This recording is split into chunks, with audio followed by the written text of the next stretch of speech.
Well, you know, the Vodacom Durban July is the biggest race on the South African racing calendar. And every year we try and get in some of the connections to come and chat to us about the race day and the race and the experience of the winner. And as usual, Justin Snaith makes himself available. Most of them call it off, say they've got a hangover or they're going back to Joburg or whatever. But Justin, can't miss an opportunity like this, and great to have you in the studio. Great, thanks very much, James.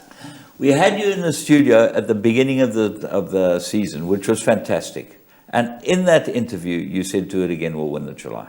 Yeah, look, it makes a lot easier when you've got a horse like that to be confident. So, all kudos to him. He's the one. And, I didn't care about anything else. I just wanted everyone to walk away from the Vodacom Durban July saying that Do It Again's a champion.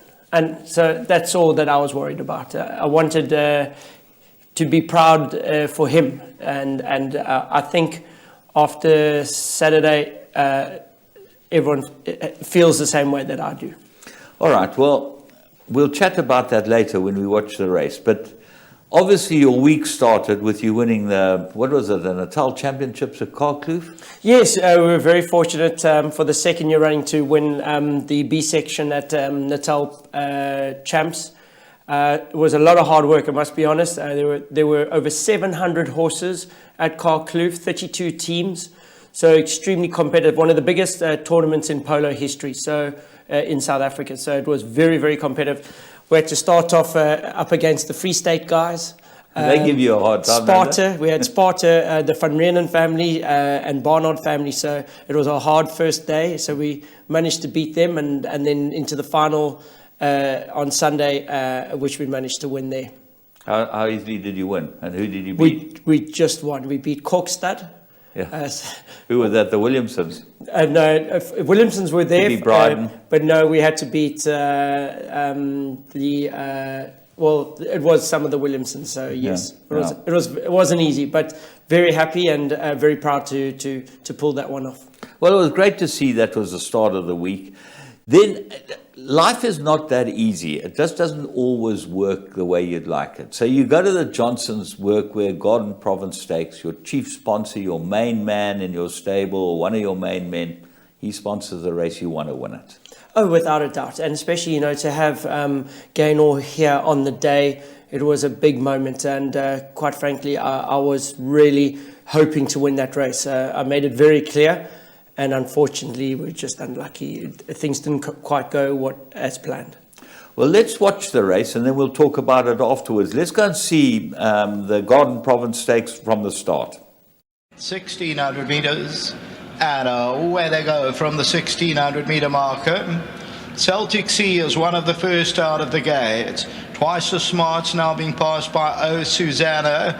On the outside, also making improvement is Vistula. Snowdance going around them to be more prominent with the white cap as they settle down into stride. They are followed by Temple Graven, that's got the blue cap. Roy's Rivera further back in the run has been fabulous, about 7 or 8 lengths off the leader at this stage. Then Santa Clara, front and centres further back, and then we drop back to Rose in Bloom. That's racing about 9 or 10 lengths off the leader. As they go to the 900 metre mark, and Vistula makes the running. Snow Dancer second, Celtic Seas in third position. Oh Susanna is travelling alongside front and centre at this stage, then Twice as Smart. That's about 7 lengths off the leader. Desert Rhythm is further back in the field with Temple Graffin, and then comes Roy Rivera. Along the inside of that is Being Fabulous, and then comes Elusive Heart and El Danza as they turn into the home stretch with Santa Clara.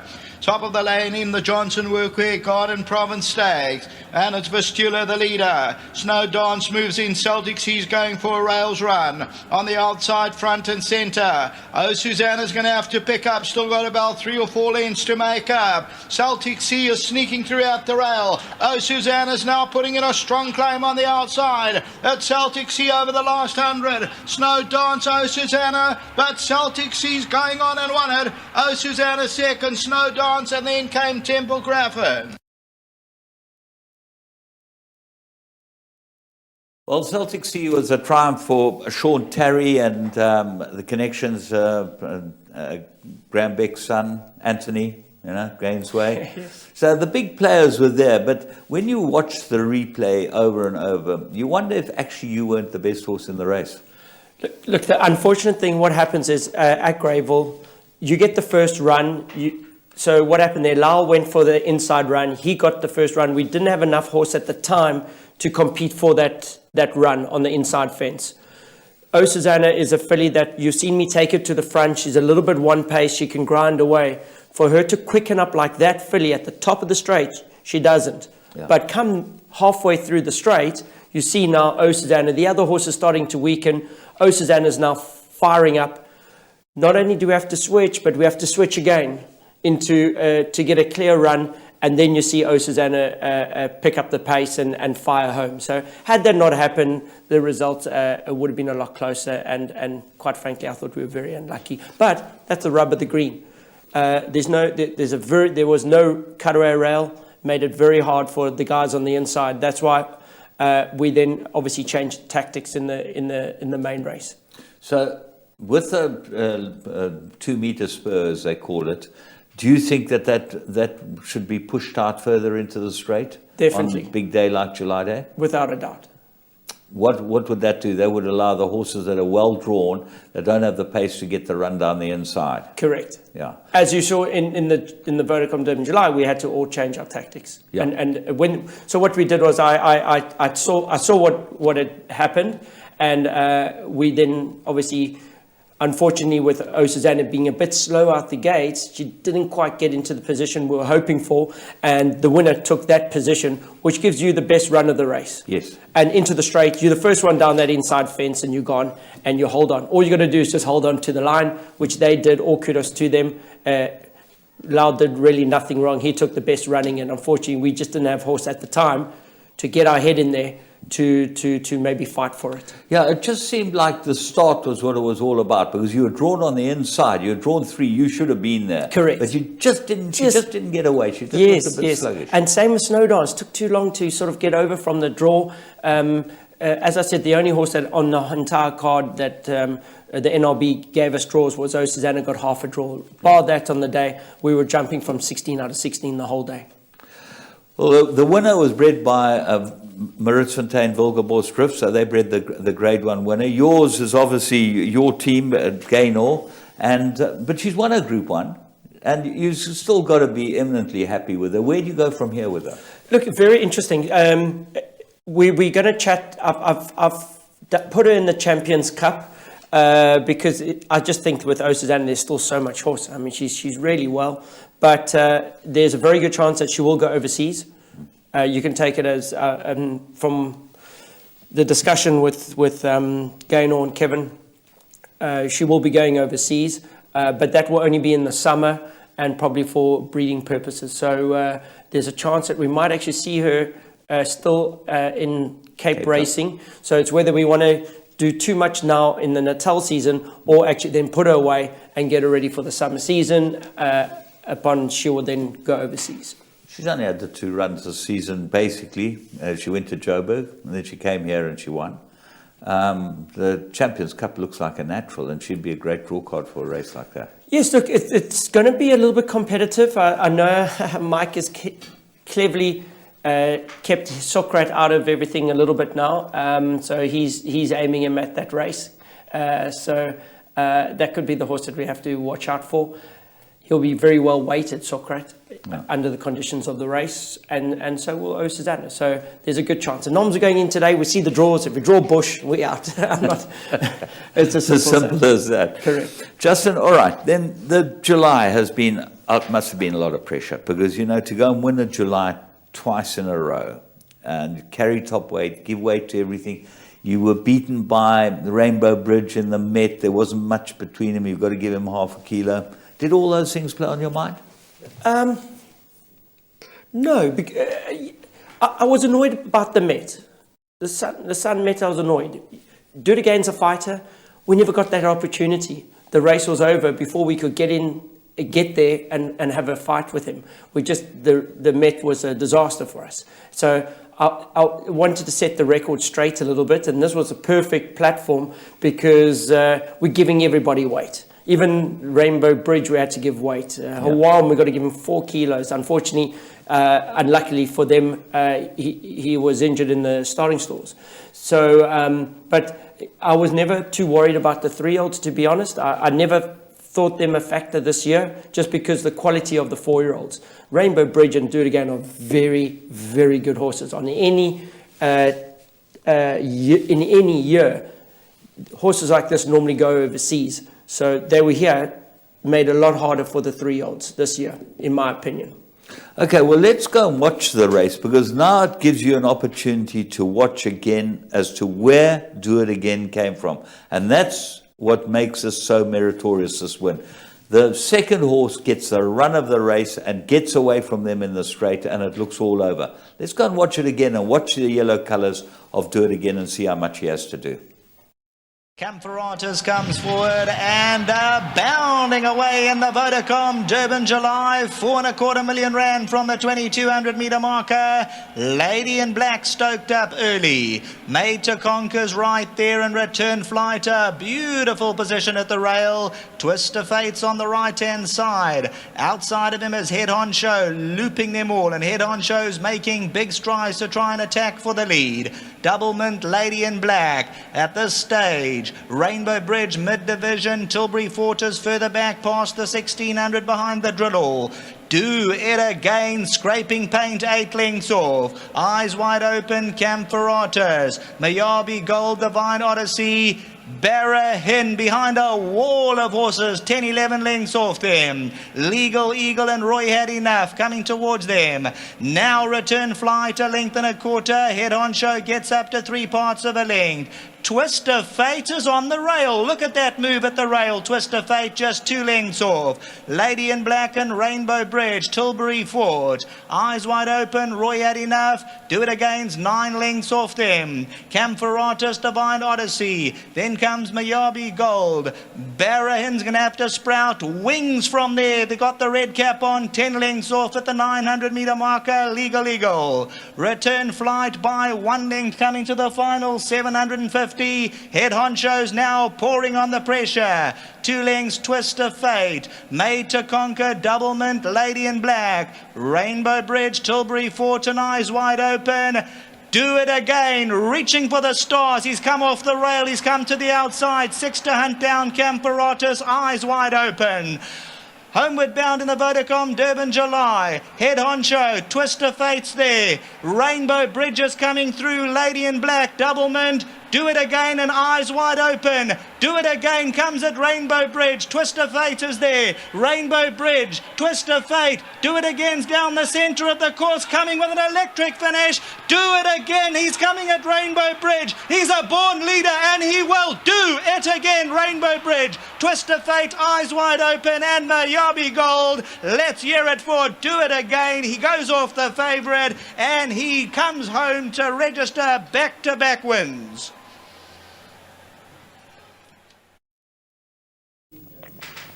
Well, the more I watch it, the more I really believe no one can have any excuse. Your horse was the best horse. He gave them all the weight. He gave them all start at the top of the straight. He had to switch right out to the outside to get a run.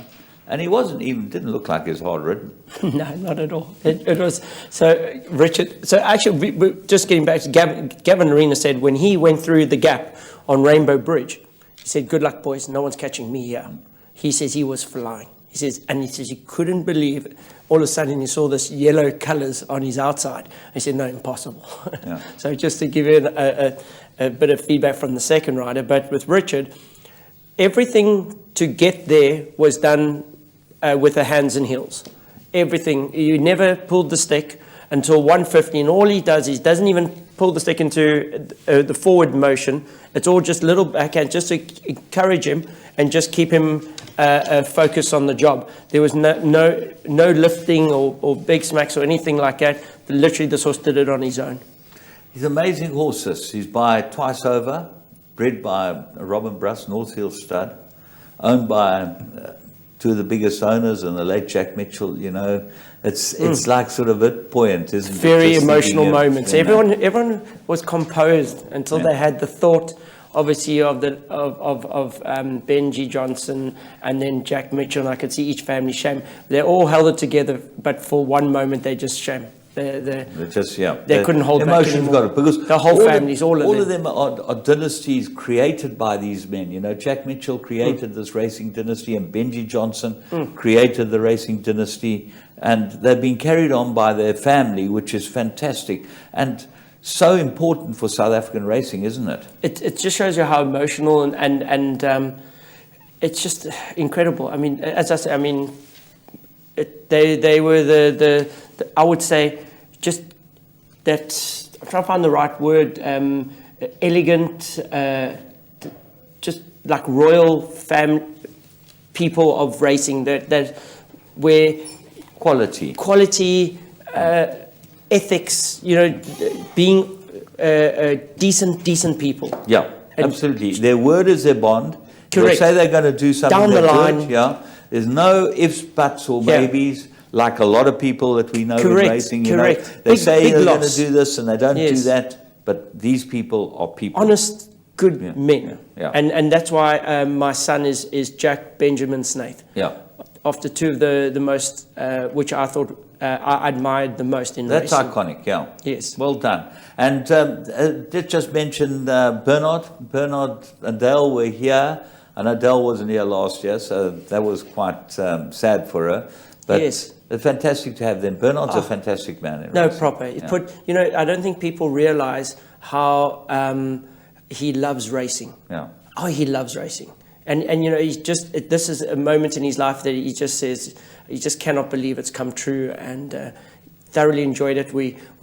Nick booked out the oyster box, the Lighthouse Bar, and we had a good few drinks afterwards. It was great fun. Fantastic. So you had the proper after party. Remember in the old days they used to have an after party at the Edward where they had a cake which had the horse's name on and everything. Yes. My brother and I were very fortunate to still be, we were kids, but old enough to remember those parties. So it was very important for us to carry that on. So if we win a big race, we go straight to, in those days it was the Edward, but still everyone then ended up at the oyster box. So we like to carry that tradition. And for us, it's probably one of the best hotels in South Africa. Oh, there's no doubt. The oyster box is a fabulous hotel, and everyone goes to Mhlanga Rocks now. So to have a party like that is what you need to do. You know, that's the history, isn't it? It is. But for us as well, this year's Vodacom Durban July was different. I don't know what it was, but the following was phenomenal. The effort, obviously, on Gold Circle's behalf and Vodacom. I think Vodacom are a very important sponsor. Getting congratulations already. No, that's my alarm to tell me I need to nominate for Gold Cup Day. Well, you've got a couple more minutes. We've got 3 minutes to go. Your dad won it with Flaming Rock. Okay? Yes. So you obviously remember those times as young men growing up and wanting to be able to emulate him, be able to carry on that family tradition. Not only those families that own the horses, but you guys as a family who train the horses, you're a dynasty too, created by your dad and mom. You must be very proud, and they must be very proud of you. Look, it's very nice. And for my father to be here, it's a very proud moment. Obviously my mother's from Natal, so we've got a long history of here in Natal racing. Funny enough, I mean, my grandmother's brother won the July. He was Henwood. That was her maiden name, and they won it in 1904 and I think 1908. I think so. It goes back a long time that it's been around. So it's over 100 years since the family started winning the July. Won the July for the first time. That's amazing. Yes. So no, it's extremely proud, and as I said, the whole day and everything just made it, and the following of the Vodacom Durban July is just incredible. It's been really an amazing weekend, and as I said, to spend it with the Johnson family. Sadly, shame John Freeman couldn't be here. He's injured. Shame. I wonder why he wasn't here, John. Oh no, he's done a good job on his knee. Has he? Oh no, he's properly injured. So shame. Pushing those weights, that's the problem. Exactly. Trying to look all like he's still 20, but well done to him as well. Sadly, he couldn't be here. Justin, just talking about the rest of the season, anything lined up, anything that you're looking at, thinking that you can win? Yeah, look, Gold Cup Day, I've been very careful in our approach to the Durban July Day. So you've seen, even in the Gallops, I really would like to win the Gold Cup. I've gone close a few times. I'm trying to think if I've won it or not, but it's a race this year I really want to win. So that day I'd like to fire up. Sadly, I don't think Do It Again will be there on the day. But we've got Casimir in the Mercury Sprint. So I really want to have a big day. As I said, I was annoyed by the Susanna thing, and I want to end off on a high note. Well, we wish you all the very best. Thank you so much for coming to the studio again. Wonderful for you and your family. You're stable. You're a credit to South African racing. And an absolute pleasure chatting to you again. And long may it continue. Thank you, Justin. Thank you very much. Much appreciated. Justin Snaith, one of the team from Snaith Racing. And as you know, it's a huge operation. They do a phenomenal job. They're fantastic to their owners. They've got fantastic owners all over the world. And they fly the flag for South African racing. This week was their week. Until next time, we hope you have a good week's racing.